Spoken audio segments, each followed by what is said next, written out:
సర్వశక్తిమంతుడు, సర్వోన్నతుడు, సర్వాధికారి అయిన మన దేవుని పరిశుద్ధ నామములో యేసు ప్రభువునందు తండ్రి మనకు అనుగ్రహించిన రక్షణను అనుసరించి మనము పొందిన కుమారత్వమును బట్టి ఆయనకు కృతజ్ఞతలు స్తుతులు చెల్లిస్తూ యేసు నామంలో మిమ్మల్ని అందరినీ ప్రేమతో ఆహ్వానిస్తున్నాను. మీకందరికీ ప్రభు నామంలో శుభములు, దీవెనలు సమృద్ధిగా అనుగ్రహింపబడునుగాక. అలాగే శారీరక బలహీనతలలోనున్న వారు, ప్రస్తుతమున్న ఈ పాండమిక్ సిచ్యువేషన్ లో దీని ద్వారా స్వస్థులుగా ఉన్నటువంటి వారు త్వరగా ప్రభు కృప వలన స్వస్థత పొందాలని హృదయపూర్వకంగా దేవుని సన్నిధిలో ప్రార్థిస్తున్నాం. అలాగే ఈ సదుపాయముల కొరకు దేవునికి వందనాలు చెల్లిస్తున్నాము. మీలో మరి కొందరు మమ్మలను సంప్రదించి మీ యొక్క అభిప్రాయాలను, మీరు పొందిన దీవెనలను మాతో పంచుకుంటున్నందుకు మేము సంతోషిస్తూ మిమ్ములను బట్టి దేవునికి స్తుతులు చెల్లిస్తున్నాం. అలాగే దీని కొరకు తోడ్పడుచున్న వారందరినీ ప్రభు సన్నిధిలో జ్ఞాపకం చేసుకుంటున్నాం. అప్పుడు జోసెఫ్ ఈ టెక్నికల్ విషయాలు, రికార్డింగ్, అలాగే వర్షిప్ కి సంబంధించి మ్యూజిక్ ఇవన్నీ కూడా తాను నిర్వహిస్తూ ఉండగా మరి కుమార్ని మీ ప్రార్థనలో జ్ఞాపకం చేసుకోవాలని మనవి చేస్తున్నాం. ఇంకా మరి ఆయా రీతులుగా మాకు తోడ్పడుచున్న సహాయ సహకారాలు అందిస్తున్న వారందరి కొరకు దేవునికి మేము కృతజ్ఞతలు చెల్లిస్తున్నాము. మీకు మా యొక్క వందనములు. ప్రభు కృప మనకందరికీ తోడుగా ఉండును గాక. ప్రియులారా, దేవుని వాక్యాన్ని ధ్యానించుకుందాం. ఈ భాగ్యమును బట్టి దేవునికి స్తుతులు చెల్లించుదాం. ఈ అవకాశం సద్వినియోగపరచుకుందాం. దేవుని వాక్యం చేత మనము బలము నొందాలని, దేవుని వాక్యం చేత మనము ప్రేరేపింపబడాలని, దేవుని వాక్యంతో మనం నింపబడాలని దేవుని సన్నిధిలో ఆసక్తితో ఎదురు చూద్దాం. ప్రార్థన చేద్దాం. ప్రేమగల మా తండ్రి, దయగల ప్రభువా, మీకు కృతజ్ఞతలు, స్తుతులు, స్తోత్రములు. తండ్రి, ఎన్నో దీవెనలు మేము గ్రహించినవి, గ్రహించనివి మా జీవితాలలో మీరు నిత్యము ప్రసాదిస్తున్నారు. మా ప్రార్థనలు ఆలకిస్తున్నారు. మాకు క్షేమమును, భద్రతను అనుగ్రహిస్తున్నారు. తండ్రి, మేము అడిగినను అడుగమరచినను ప్రభువా, మీరు మా అక్కరలను ఎరిగిన తండ్రిగా, వాగ్దానములను నెరవేర్చు దేవునిగా మాకు అనుగ్రహిస్తున్న మీ యొక్క దీవెనలన్నిటి కొరకు, ప్రసాదిస్తున్న మీ యొక్క కృప కొరకు మీకు కృతజ్ఞతలు, స్తోత్రము. తండ్రి, ఈ సమయమందు మీ సహాయం మాకు అనుగ్రహించండి. వాక్యము మాకు దయచేయండి. నన్ను జ్ఞాపకము చేసుకోండి. నా ద్వారా మీరెవరెవరికి ఈ వాక్యం అందాలని ఇష్టపడుతున్నారో వారికందరికీ వాక్యం లభించున్నట్లు నా ద్వారా మా అందరితో మీ స్వరాన్ని వినిపించుమని వేడుకొనుచున్నాం. ప్రతి విధమైన ఆటంకమును దూరపరచమని ప్రార్థిస్తున్నాం.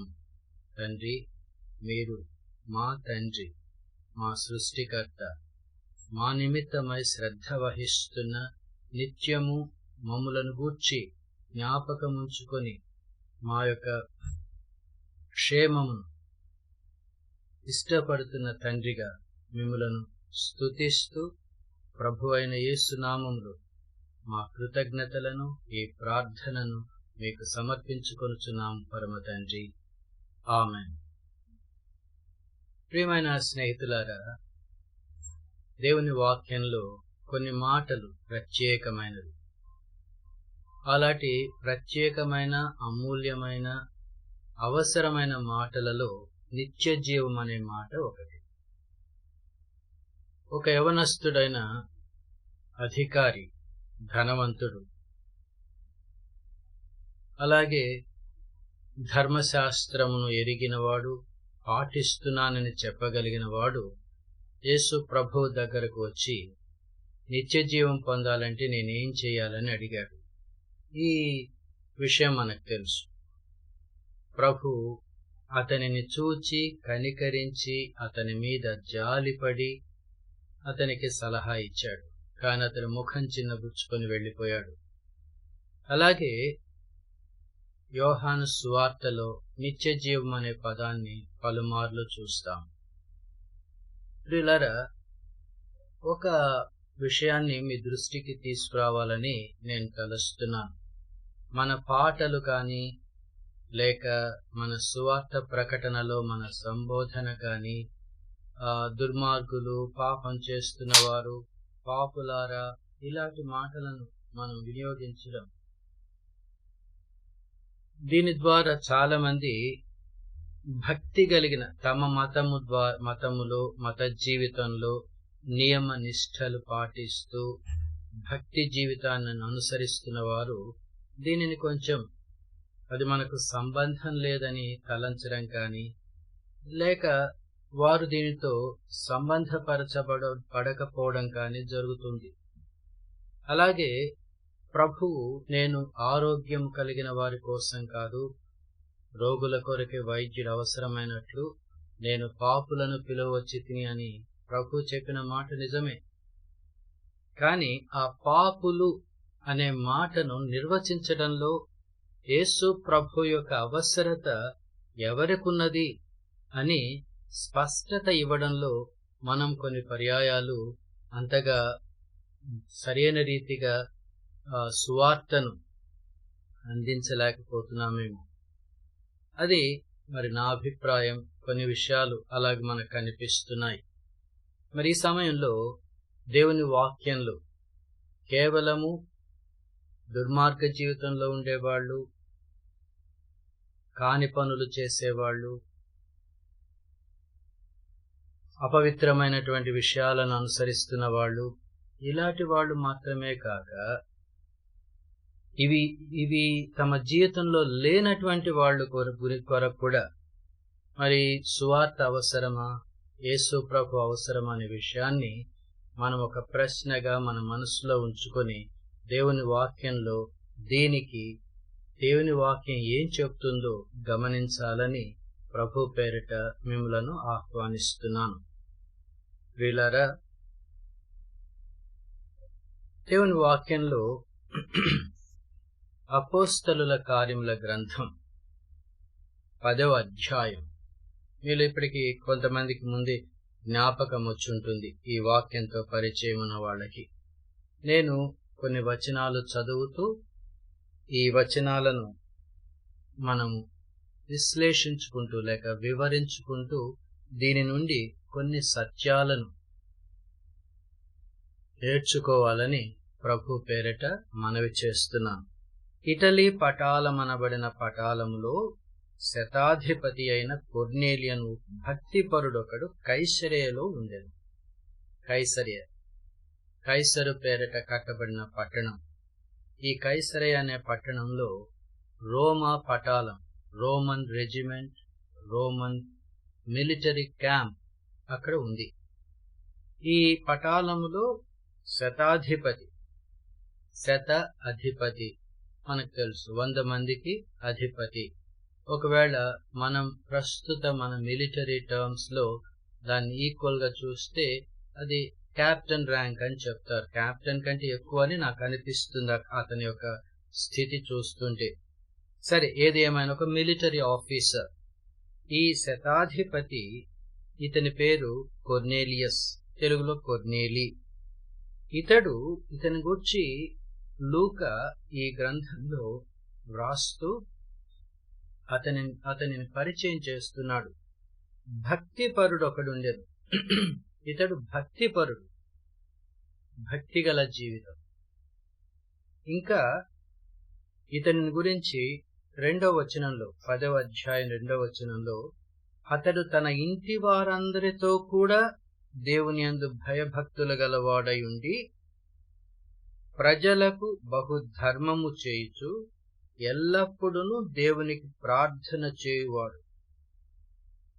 ఇంటి వారందరితో కూడా, చాలా కుటుంబాలలో ఈ గృహములో ఉన్న వారందరూ, కుటుంబ సభ్యులందరూ భయభక్తులతో ఉండడం చాలాసార్లు స్త్రీలు ఎక్కువ భక్తి కలిగి వారిగా ఉండి పురుషులు కొంత నిర్లక్ష్యంగా ఉండే కుటుంబాలు ఎక్కువగా కనిపిస్తాయి. అలాగే కొన్ని కుటుంబాలలో పురుషులు భక్తి కలిగిన వాళ్ళుగా ఉండి స్త్రీలు అంతగా శ్రద్ధ చూపని కుటుంబాలుంటాయి. కొన్ని కుటుంబాల్లో తల్లిదండ్రులు మంచివాళ్ళు, తల్లిదండ్రులు ఆసక్తి కలిగిన వాళ్ళు, బిడ్డలు వారికి సంబంధం లేని తల్లిదండ్రుల భయభక్తుల జీవితంతో సంబంధం లేనట్లుగా జీవించడం ఇవి సమాజంలో కనిపిస్తాయి. మన సంఘ ఆరాధనలలో, దైవారాధనలలో చాలా సంఘాలలో స్త్రీల సంఖ్య అధికంగా ఉండడం, పురుషులు సమానంగా కానీ లేక స్త్రీల కంటే ఎక్కువగానే ఉండడం అనేది చాలా అరుదుగా కనిపిస్తుంది. ఇక్కడ ఇతడు భక్తి కలిగినటువంటి కుటుంబ యజమాని, తన కుటుంబం అంతటితో దేవుని యందు భయభక్తులు కలిగి జీవిస్తున్నాడు. అంతేగాక ఇతడు ప్రజలకు బహుధర్మం, నా భక్తి, నా న్యాయము, విధి, నా యొక్క స్థితి ఇంతవరకు నేను జాగ్రత్తగా ఉంటాను, పొరపాట్లు చేయకుండా దుష్కార్యాలు చేయకుండా ఉంటానని తన మటుకు తను పరిమితం కావడం మాత్రం కాదు, అతడు ప్రజలకు బహుధర్మం చేస్తాడు. కొంతమంది దాన ధర్మాలు చేస్తారు, వ్యక్తిగత జీవితాలు సరిగా ఉండవు. కొంతమంది చాలా నియమనిష్టలతో జీవిస్తున్నట్లుగా కనిపిస్తారు, ఎవరికి సహాయపడరు, ఎవరికి తోడ్పడరు. సో ఇతను భయభక్తులతో పాటు ఇతరులకు, ప్రజలకు ధర్మము చేయువాడు. ఇంకా ఇతనికి ప్రార్థనా జీవితం ఉంది. ఇతడు ఎల్లప్పుడూ దేవునికి ప్రార్థన చేయువాడు. కొన్ని వృత్తులు, కొన్ని ఉద్యోగాలు, వాటికి కొన్ని ప్రత్యేకతలు ఉంటాయి. సామాన్యంగా సైన్యంలో, కొన్ని ఉద్యోగ జీవితాల్లో ప్రజలకు భక్తి జీవితాలకు పొసగదు. వారి ఉద్యోగ ధర్మాన్ని అనుసరించి కొన్ని లక్షణాలు ప్రస్ఫుటంగా వాళ్ళలో కనిపిస్తాయి. కఠినత్వం, దురుసుతనం, అలాగే అసహనం, కొన్ని పర్యాయాలు దౌర్జన్యంగా ప్రవర్తించడం, ఇలాంటివి కొన్ని కనిపిస్తాయి. కానీ సాఫ్ట్ నేచర్, ఒక మిలిటరీ ఆఫీసర్ భయభక్తులతో ప్రార్థనా జీవితం ఉండడం అనేది కొంచెం మనము జాగ్రత్తగా గమనించాల్సినటువంటి విషయం. అయితే ఈ డిఫెన్స్ ఫోర్సెస్ లో, పోలీస్ ఫోర్సెస్ లో ఉండేవాళ్ళు అందరూ భక్తి లేని వాళ్ళని కాదు నా ఉద్దేశం, పొరపాటుగా తలంచద్దు. నాకు కమిషన్డ్ ఆఫీసర్స్ లో, జూనియర్ కమిషన్డ్ ఆఫీసర్స్ లో, అలాగే నాన్ కమిషన్డ్ ఆఫీసర్స్ లో, పోలీస్ ఆఫీసర్స్ లో చాలా మంది భక్తి కలిగినటువంటి గొప్ప స్నేహితులు, తెలిసిన వాళ్ళు చాలా మంది నాకున్నారు. చాలా ఉన్నతమైనటువంటి స్థాయిలో ప్రార్థనాపరులుగా, భక్తి కలిగిన క్రైస్తవులుగా ఉన్నటువంటి స్నేహితులు, తెలిసిన వాళ్ళు, పరిచయస్తులు నాకున్నారు. కాబట్టి అయితే ఇన్ జనరల్, సర్వసాధారణంగా కొన్నిసార్లు కొన్ని విషయాలు మనకు కొంచెం వేరుగా కనిపిస్తాయి. ఇక్కడ ఈ శతాధిపతి ఒక ప్రత్యేకమైన వాడు. నేనెందుకు ఈ మాట చెప్తున్నానంటే, రోమా ప్రభుత్వ సైనిక వ్యవస్థ కఠినమైనటువంటిది, కరుకైనటువంటి వాళ్ళు. వారు యేసు ప్రభువును శిలువ మరణానికి ముందు హింసించిన తీరు చూస్తే ఎంత కర్కశంగా ప్రవర్తించారో మనకు అనిపిస్తుంది. అలాగే వారంతా కఠిన వైఖరి అనుసరించినందువలన ఆనాడు వాళ్ళ అడ్మినిస్ట్రేషన్ కానీ, వాళ్ళ పరిపాలనా వ్యవస్థ కానీ అనేక రాజ్యాలలో పటిష్టంగా వాళ్ళు పరిపాలించగలగడం కానీ సాధ్యమైంది. అలాగే ఈ రహదారులలో దొంగల ముఠాలు, తీవ్రవాదులు, ఆనాడు ప్రభుత్వ వ్యతిరేకమైనటువంటి ఉద్యమాలు జరిగించేవాళ్ళు, నరహంతకులు, దోపిడీదారులు, వీరందరినీ చాలా సమర్థవంతంగా వాళ్ళు అణచగలిగారు. కాబట్టి రోమా ప్రభుత్వ వ్యవస్థ, సైనిక వ్యవస్థ కొంత కఠినమైనటువంటిదని మనం చరిత్ర ద్వారా గ్రహిస్తున్నాం. కాబట్టి ఈలాంటి నేపథ్యం కలిగిన పరిస్థితిలో ఈ కొర్నేలి అనే ఈ శతాధిపతి తద్భిన్నంగా, తద్విరుద్ధంగా చాలా ప్రత్యేకమైన వ్యక్తిగా కనిపిస్తున్నాడు. సో ఇది ఇతన్ని గుర్చినటువంటి దేవుని వాక్యంలో ఉన్న విషయం. భక్తి కలిగిన వాడు, ధర్మము చేయవాడు, ప్రార్థనా జీవితం, ప్రార్థనాపరుడు. ఇతడు పగలు ఇంచుమించు 3 గంటల వేళ, సామాన్యంగా అందరూ ఉదయం రాత్రులు, ఉదయకాలం రాత్రులు ఎక్కువ ప్రార్థన చేసుకుంటారు. ఇతని ప్రార్థనా జీవితంలో ప్రత్యేకత చూడండి. ఇతడు పగలు 3 గంటల వేళ, ఎందుకు అంటున్నానంటే ఇతనికి దగ్గరికి దేవుని దూత అతని దగ్గరికి వచ్చి కొర్నేలి అని పిలుచుట దర్శనమందు తేటగా అతనికి కనబడెను. ఆ సమయంలో నేను అనుకుంటాను బహుశా అతడు ప్రార్థిస్తూ ఉండి ఉంటాడు. ప్రార్థనలో ఉండగా మరి దేవుని దూత, దేవత కాదు, నేను చాలాసార్లు చెప్తాను ఆ విషయం.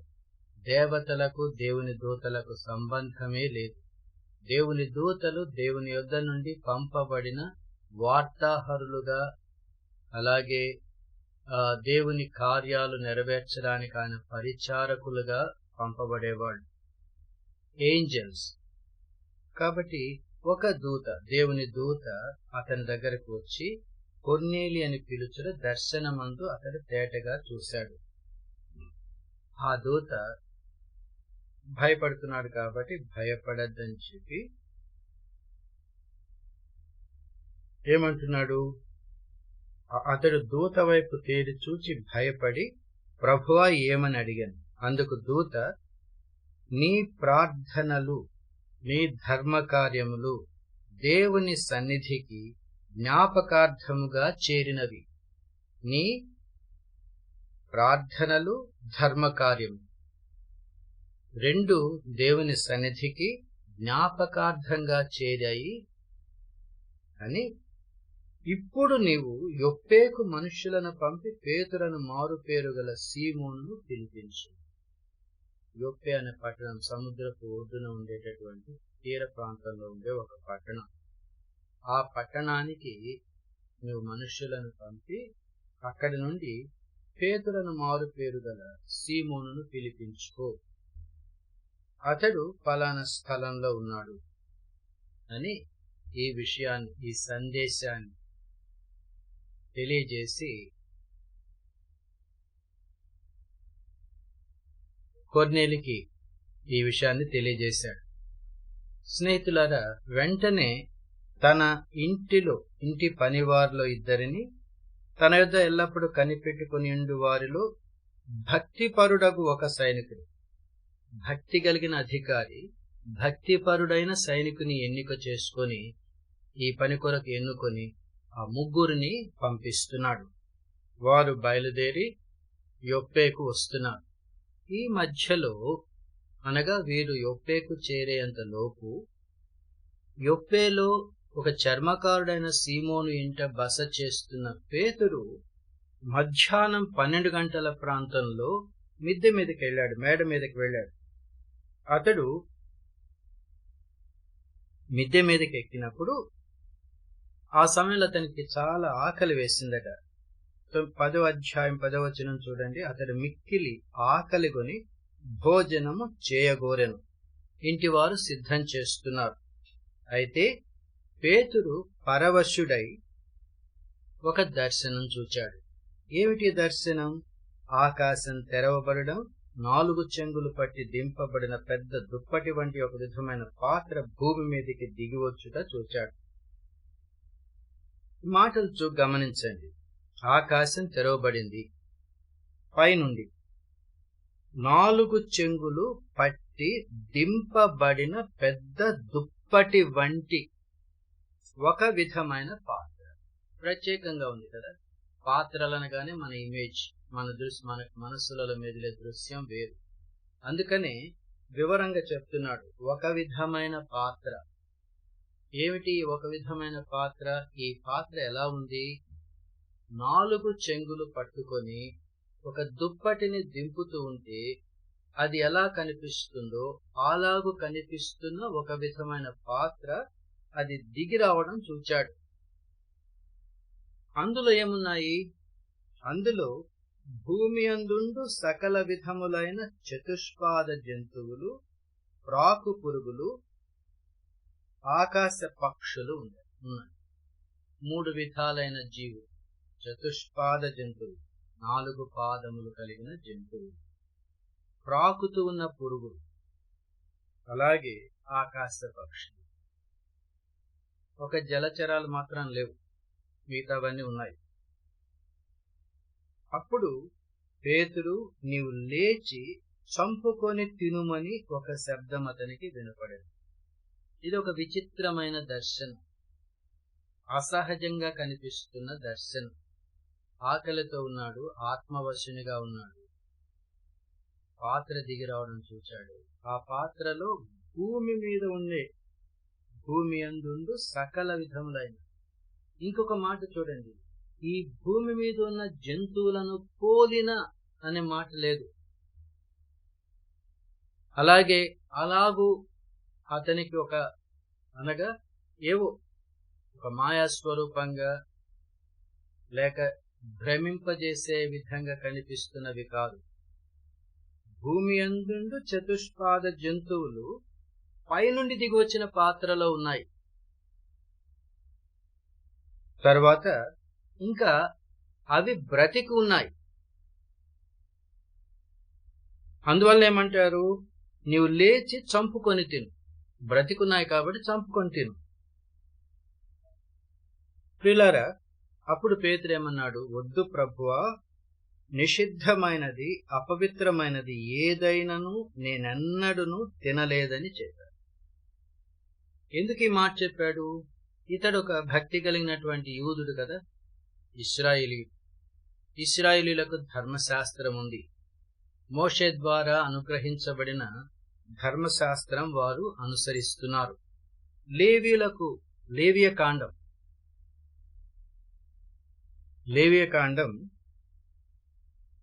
11వ అధ్యాయం అనగా లేవీయులు నిర్వర్తించాల్సిన విధులను, వారి యాజకత్వాన్ని, బలులు మొదలగు వాటన్నిటిని గూర్చి వివరాలు వ్రాసిన, పండుగలను గూర్చి వ్రాసినటువంటి ఈ పంచగ్రంథాలలో ఒకటైన లేవియకాండం 11వ అధ్యాయంలో మనము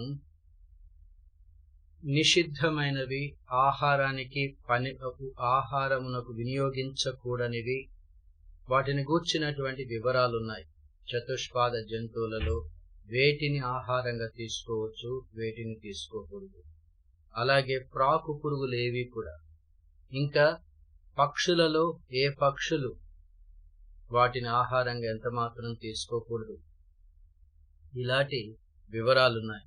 కాబట్టి వాటిని అనుసరించి ఈ పాత్రలో ఏముంది?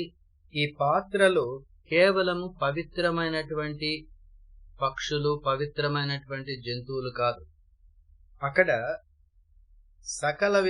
సకల విధములైన 12వ వచనం, అందులో భూమి అందుండు సకల విధములైన చతుష్పాద జంతువులు. ఆ సకల అంటే అన్ని రకాల జీవులు ఉన్నాయి. కాబట్టి పేతురు వాటిని చూచినప్పుడు, వాటిని చంపుకొని తినమనే స్వరం వినపడినప్పుడు వద్దు ప్రభువా అని చెప్తున్నాడు.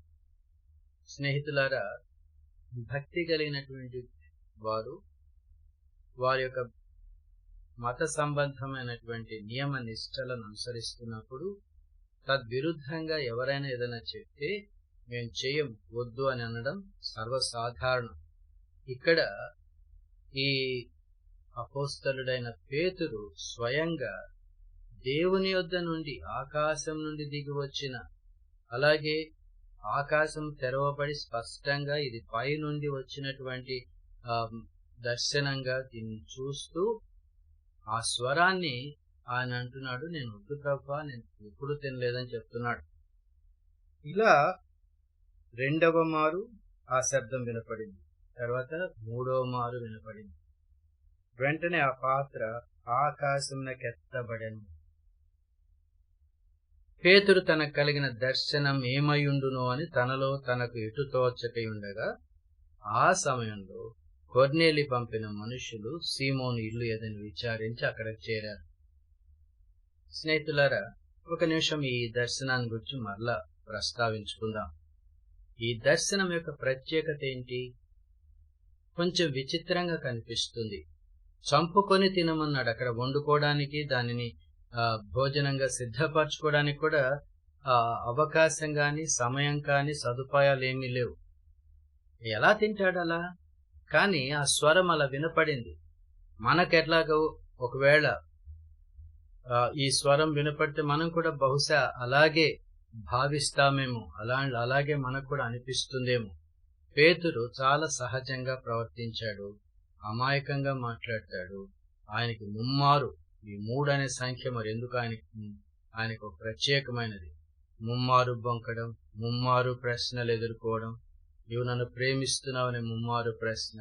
అలాగే ఇక్కడ ఈ దర్శనంలో ముమ్మారు దీనిని చంపుకొని తినమని ఆ ఆదేశం అతనికి రావడం చూస్తాం. ప్రియులారా, మరి అది అయిపోయింది.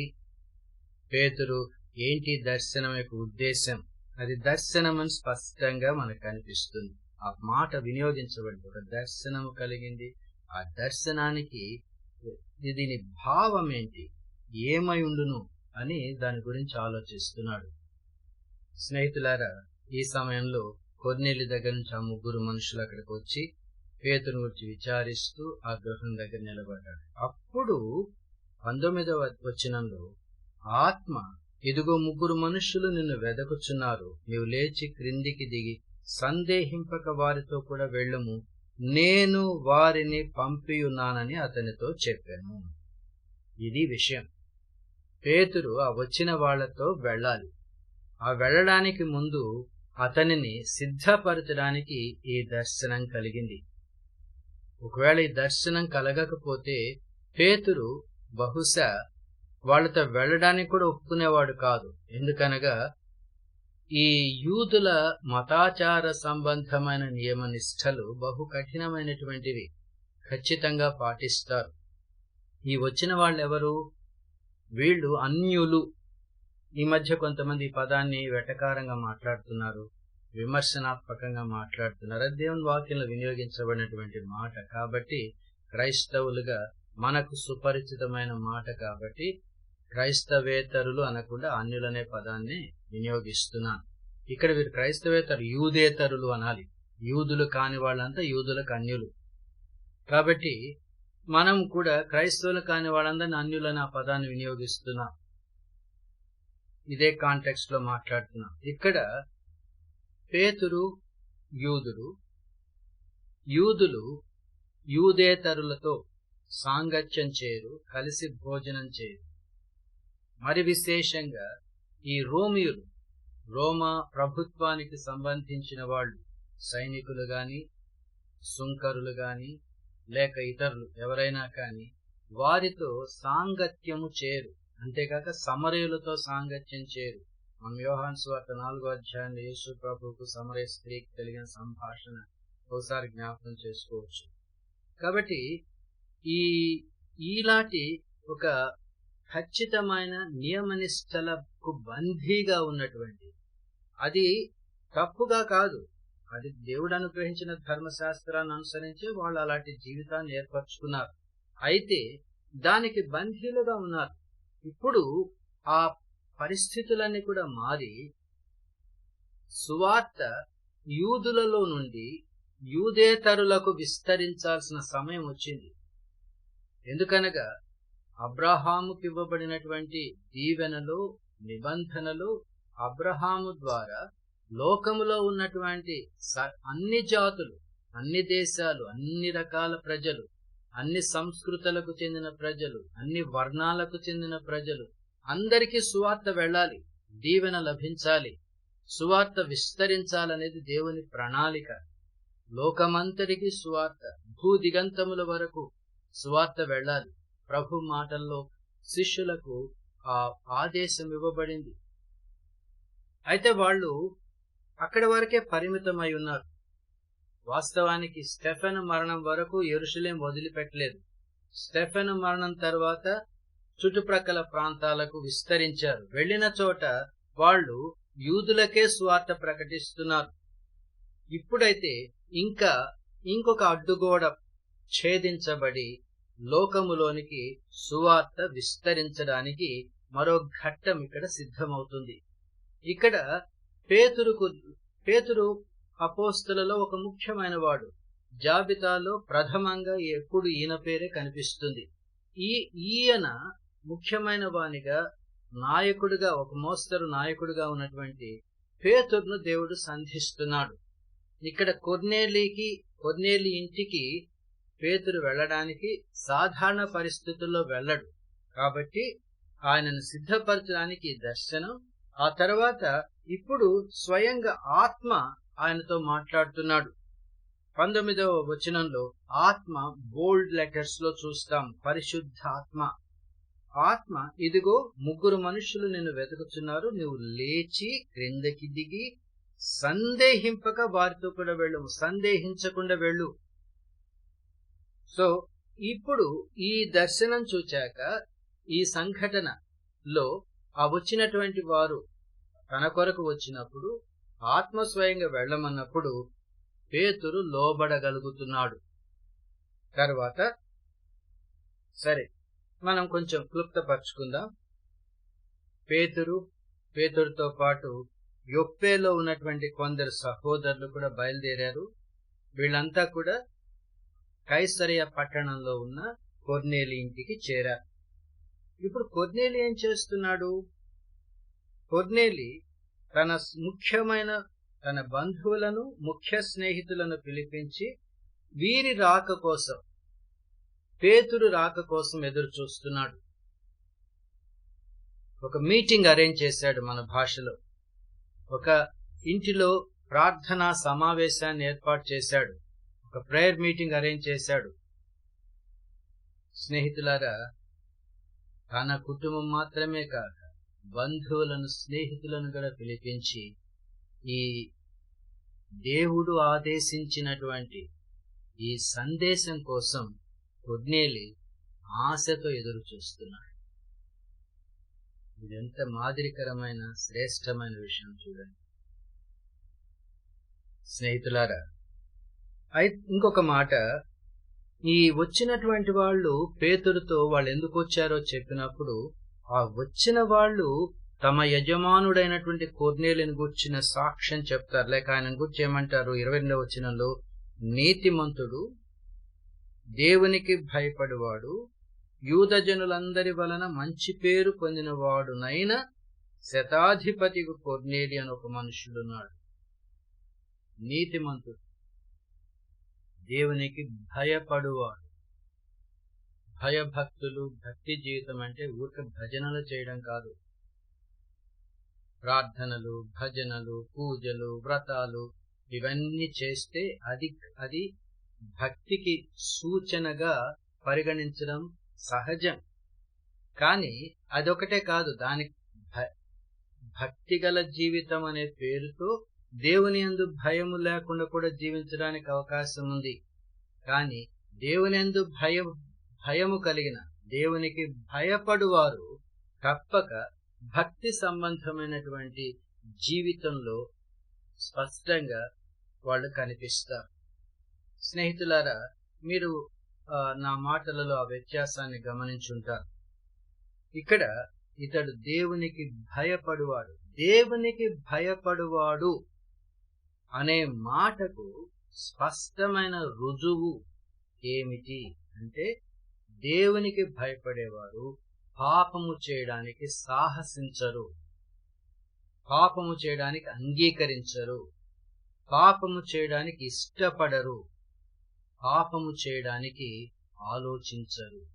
తమ తలంపులలో, క్రియలలో, మాటలలో పాపమును గూర్చి దూరంగా ఉండడానికి, చేయకుండా ఉండడానికి ప్రయత్నం చేస్తారు. అది దేవునికి భయపడే లక్షణం. నేను దేవునికి భయపడతాను కానీ నా ఇష్ట ప్రకారంగా జీవిస్తానంటే ఆ రెండిటికి కుదరదు. ఇతడు దేవునికి భయపడేవాడు. యోసేపు శోధన కలిగినప్పుడు దేవునికి భయపడువానిగా అతని ప్రవర్తనలో ఏం చూస్తాము? అతడు పాపమునకు అంగీకరించకుండా అక్కడి నుంచి పారిపోతాడు. అది దేవునికి భయపడడం. స్నేహితులారా, ఇక్కడ కొర్నేలి అలాంటి భక్తి గల జీవితాన్ని కలిగినవాడు. సరే, ఇప్పుడు కొర్నేలి ఇంటికి వచ్చారు. కొర్నేలి తన అనుభవం చెప్పాడు. వాళ్ళంతా ఎదురు చూస్తున్నారు. పేతురు మాట్లాడాలి. పేతురు ఏం చెప్పాలి? ఎందుకు వచ్చాడు?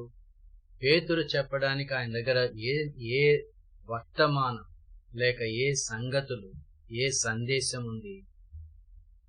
స్నేహితులారా, యేసు ప్రభువును గురించి పేతురు మాట్లాడుతున్నాడు. ప్రారంభమే చూడండి. మనం పేతురు ప్రసంగంలోనికి నేరుగా వెళ్దాం. పేతురు నోరు తెరచి ఇట్లా నేను 34 వచనం, దేవుడు పక్షపాతి కాడని నిజముగా గ్రహించి ఉన్నాను. దర్శనం చూచాడు కదా. ఆ దర్శనంలో దేవుడు పవిత్రపరిచిన వాటిని నేను నిషిద్ధమైన వాటిగా ఎంచవద్దు అనే మాట అతని చెవులలో ఇంకా మ్రోగుతూ ఉంటుంది. అందుకని ప్రారంభంలోనే దేవుడు పక్షపాతి కాడని నిజముగా గ్రహించి ఉన్నాను. ప్రతి జనములోనూ ఆయనకు భయపడి నీతిగా నడుచుకుని వానిని ఆయన అంగీకరించును. మా యూదులలో మాత్రమే కాదు, మా ఇశ్రాయేలు వంశములు మాత్రమే కాదు కదా, ప్రతి జనములోనూ ఆయనకు భయపడి నీతిగా నడుచుకుని వానిని ఆయన అంగీకరించును. ఇప్పుడు ఇంకా సూటిగా, యేసుక్రీస్తు అందరికీ ప్రభువు. సరే, ఇక్కడ మనం మళ్ళా కొంచెం ఆలోచన చేద్దాం. స్నేహితులారా, కొన్ని ప్రశ్నలు. కొర్నేలి ఎలాంటివాడు? కొర్నేలి ఇప్పటికే, అనగా పేతురు ఆ ఇంటికి రాకముందే అతని జీవితం ఎలా ఉంది? భక్తి కలిగిన వాడు, నీతిమంతుడు, ధర్మము చేయువాడు, ప్రార్థనా జీవితం, ఎల్లప్పుడూ ప్రార్థన చేయువాడు. అది ఏకపక్షంగా కూడా కాదు, ఏదో తన అలవాటుగా ఆచారంగా చేస్తున్నాడు కాదు. దేవుని దూత ఏమంటున్నాడు? నీ ప్రార్థనలు, నీ ధర్మ కార్యములు దేవుని సన్నిధికి చేరినవి కదా. నీ ప్రార్థనలు, నీ ధర్మ కార్యములను దేవుని సన్నిధికి జ్ఞాపకార్థముగా చేరినవి. రెండు పక్షాల, రెండు వైపుల నుండి కొర్నేలి భక్తి జీవితం, అలాగే దేవుని అంగీకారం, దేవుని సన్నిధికి అవి చేరడం, జ్ఞాపకార్థంగా చేరడం. ఆయన అకౌంట్లో, కొర్నేలియస్ అకౌంట్లో ఆయన ప్రార్థనలు, ఆయన ధర్మ కార్యాలు అవి రిజిస్టర్ అయిపోతున్నాయి, అవి రికార్డ్ అయిపోతున్నాయి. కాబట్టి ఇంకా ఈ దేవునితో సంబంధము కలిగిన భక్తి జీవితంలో ఉన్నవానికి ఇంకా తక్కువేంటి? ఎప్పుడన్నా మీరు ఆలోచించారా? స్నేహితులారా, ఇతనికి ఏ కొరత లేకపోతే ఇప్పుడు దూత వచ్చి ప్రత్యేకంగా ఈ విషయాన్ని తెలియపరచాల్సిన అవసరం ఏంటి? ఇప్పటికే భక్తి కలిగిన జీవితం, అతడు యూదేతరుడు అయినప్పటికీ యెహోవా దేవుని యందు భయభక్తులు కలిగిన వాడు. ఆ దినాలలో అన్యులలో చాలా మంది యెహోవా దేవుని యందు విశ్వాసం కలిగి యెరూషలేముకు వచ్చి పండుగలలో పాల్గొని అర్పణలు, బల్యార్పణలు అర్పించేవాళ్ళు. అందుకనే దేవాలయంలో అన్యజనుల ప్రాంగణం అనే ఒక ప్రాంగణం ఉంటుంది. అన్నిటికంటే వెలుపల అన్యులు ఆ ప్రాంగణంలోనే ఉండాలి, దానిని దాటి లోపలికి రాకూడదు. కాబట్టి కేవలం ఇశ్రాయేలీయులు మాత్రమే కాదు యెహోవా దేవుని యందు విశ్వాసం ఉంచిన వాళ్ళు, యెహోవా దేవుని యందు, తండ్రి అయిన దేవుని యందు విశ్వసించిన వారిలో యూదేతరులు కూడా ఉన్నారు. ఇతడు మరి ఎలాగూ యెహోవా దేవుని గురించి ఎరిగినవాడో కాని ఇతనికి ఇప్పటికే తండ్రి అయిన దేవుని యందు, యెహోవా దేవుని యందు భయభక్తులున్నాయి. కాబట్టి వచ్చిన దూత దేవుని యొద్ద నుండి వచ్చినటువంటి దూత. కాబట్టి పేతురుని పిలిపించుకోమంటున్నారు. ప్రియులారా, ఇక్కడ ఎలాంటి ఇతర వాదములకు అవకాశం లేదు. సరే, ఈ వచ్చినటువంటి పేతురు మరి ఏం సందేశం చెప్తున్నాడు? యేసుక్రీస్తును పరిచయం చేస్తున్నాడు. యేసుక్రీస్తును గురించి మనం క్లుప్తంగా ఈ సువార్తను క్లుప్తీకరించి మాట్లాడితే, యేసుక్రీస్తు అందరికీ ప్రభువు, తర్వాత ఆయన మరణ పునరుత్థానములు, ఆ తర్వాత ఏర్పరచబడిన సాక్షులకే అనగా మృతులలో నుండి లేచిన తర్వాత ఆయనతో కూడా అన్నపానములు పుచ్చుకునిన మాకే ఆయన ప్రత్యక్షముగా కనబడినట్లు అనుగ్రహించెను. ఇది ప్రాముఖ్యమైంది. ప్రభువు శరీర జీవితంలో ముందు, శిలువ మరణానికి ముందు అందరికీ కనిపించాడు. ఆయన సంచరించిన ప్రదేశాల్లో ఆయనను ఎదుర్కొన్న వాళ్ళందరూ ఆయనను అందరూ చూడగలిగారు. కానీ పునరుత్థానము తర్వాత ఏర్పరచబడిన వారికే దర్శనం. ఆ ఏర్పరచబడిన వారికి దర్శనం కలగడం మాత్రమే గాక వారు సాక్ష్యం ఇవ్వాలని వారికి ఆదేశం. ఆ తర్వాత ఆ సాక్ష్యమును విశ్వసించిన వారు రక్షణ పొందుతారు. ఇది దేవుని ప్రణాళిక. కాబట్టి కొర్నేలికి సువార్త వెళ్తుంది, సువార్త అందినది. యేసుక్రీస్తును గూర్చి, ఆయన మరణ పునరుత్థానములను గూర్చి పేతురు సాక్షిగా, ప్రథమ శ్రేణి సాక్షిగా ఆయన ఈ విషయాలను చెప్తున్నాడు. తర్వాత ఇంకా ఏమంటాడు? 42వ వచనంలో, ఇదియుగాక తండ్రి దేవుడు సజీవులకును మృతులకును న్యాయాధిపతినిగా నియమించిన వాడు ఈయనే. సజీవులకు మృతులకు న్యాయాధిపతిగా నియమించినటువంటి వాడు ఈయనే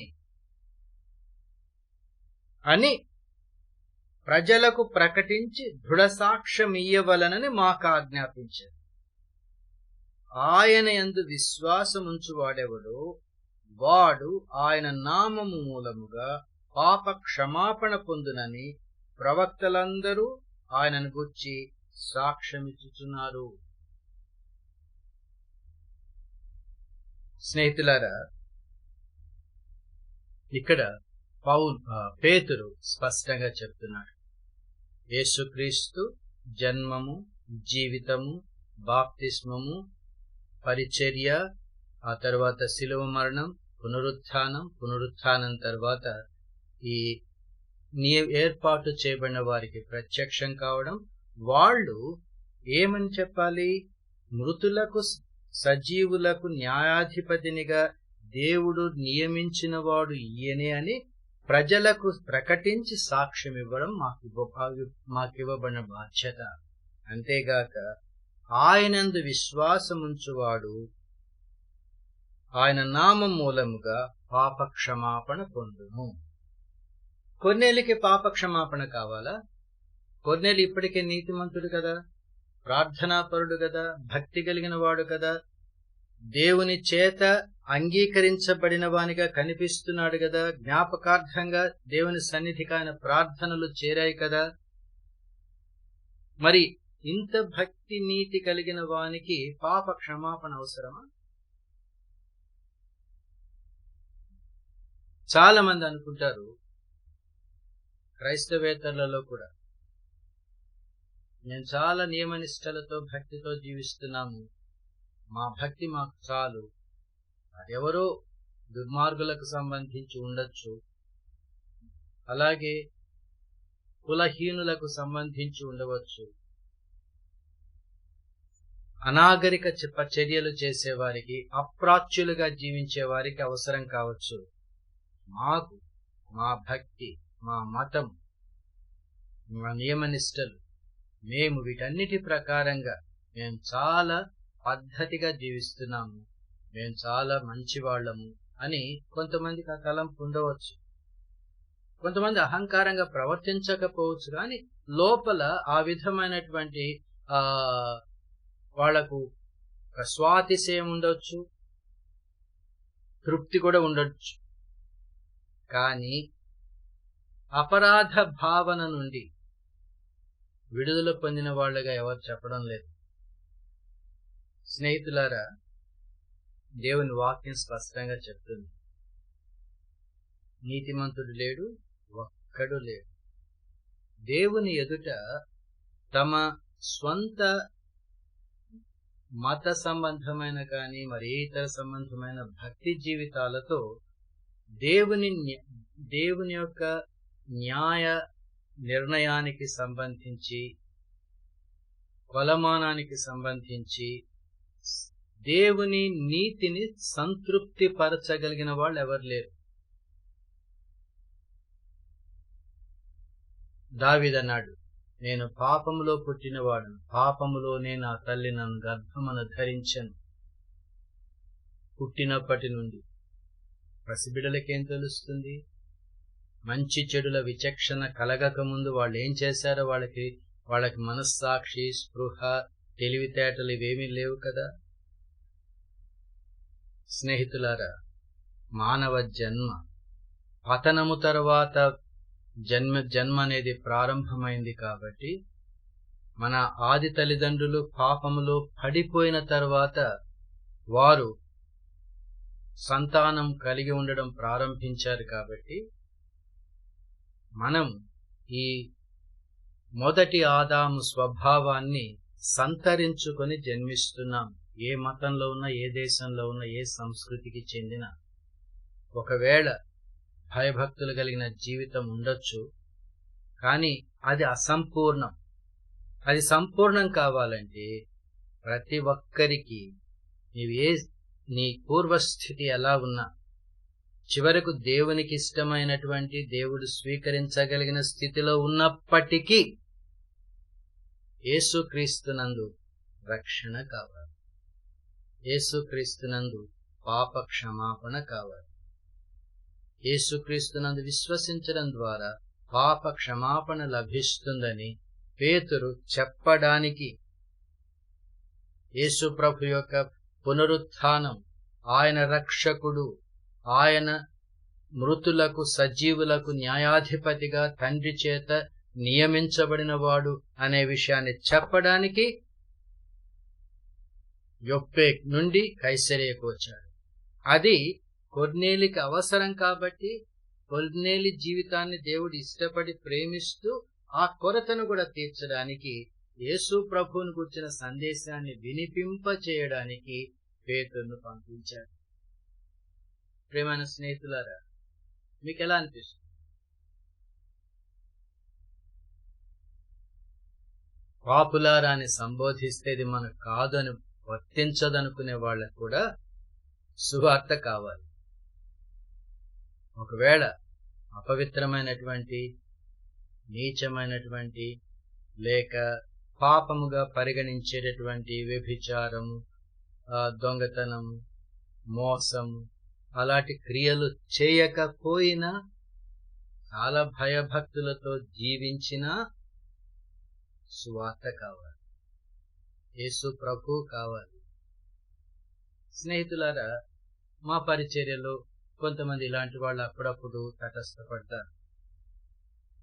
అసలు క్రైస్తవేతరులలో, ముఖ్యంగా మన దేశంలో విగ్రహారాధన చేసేవారంతా కూడా మొదటి ఆజ్ఞ మీరుతున్నారు కదా. మిగిలిన ఆజ్ఞలు వారు సంతృప్తి పరచగలిగినప్పటికీ, పాటించినప్పటికీ మొదటి ఆజ్ఞ మీరుతున్నారు కదా. నేను తప్ప వేరొక దేవుడు ఉండకూడదు. ఆకాశములో, భూమి మీద, జలములో ఎక్కడ ఏ రూపమును, ఏ స్వరూపాన్ని, దేనిని నీవు తయారు చేసుకోకూడదు, దేనికి సాగిలపడకూడదు, దేనికి మ్రొక్కకూడదు. ద వెరీ ఫస్ట్ కమాండ్మెంట్, ఆజ్ఞల